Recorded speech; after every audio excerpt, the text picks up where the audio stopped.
Today in Portland, the City Council is pushing for swift enforcement of a new fee targeting ICE detention centers.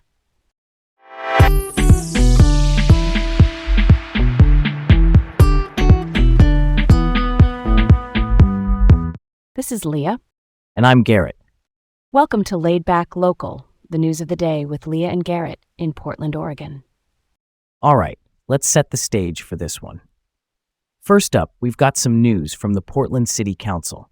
They're pushing for swift enforcement of a new detention center fee targeting ICE, the Immigration and Customs Enforcement Agency.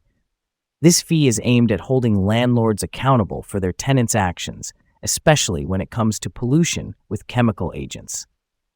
Councilors Angelita Murillo and Mitch Green, who introduced this legislation, are urging the mayor to get moving on this. The fee, which came into effect on January 2nd, 2026, is designed to recuperate costs associated with environmental degradation from chemical irritants. It's all about community protection, especially after recent tear gas incidents at the ICE facility. Let's unpack this. I totally support the enforcement of this fee. It's crucial for protecting our community. I mean, can you believe that residents near the ICE facility frequently find their apartments covered in dust from tear gas incidents? It's wild to think about the impact on local schools too, like the Cottonwood School of Civics and Science, which had to find an alternate location due to safety concerns. Okay, let's keep this going. Next up, TriMet, our public transit agency, is facing a major crisis. They're grappling with a $300 million budget shortfall, and they're planning service cuts starting in August 2026. These cuts include parts of the Max Green Line and several bus routes. It's all tied to insufficient payroll tax revenue, which got even more complicated when a tax increase was halted by a referendum. That's a solid point. I'm concerned about the impact on commuters.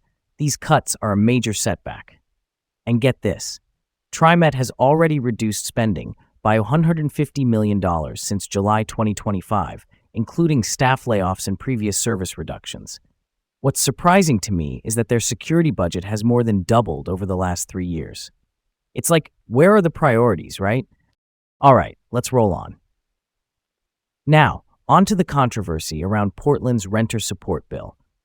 There's $21 million in unspent funds from the Rental Services Office, and there's a proposal to divert some of that money to Prosper Portland for the Broadway Corridor project. Prosper Portland is the city's economic development agency, and the council is split on whether to prioritize housing needs or economic development. I'm with you on that. It's concerning. Diverting funds from rent stabilization and homelessness prevention to developers? That's a no-go for me. Did you know Parcel 6, part of the Broadway Corridor project, faces a $22 million funding gap despite previous city investments? It's just, let's keep the focus on low-income residents who need support now. All right, on to the next. We're back to the City Council's push for that detention center fee enforcement. The urgency is all about protecting residents from chemical irritants, and it reflects broader community efforts to curb ICE's impact in Portland. Councilors Murillo and Green are really leading the charge here. I could get behind that idea. The council's urgency is a necessary measure for public safety.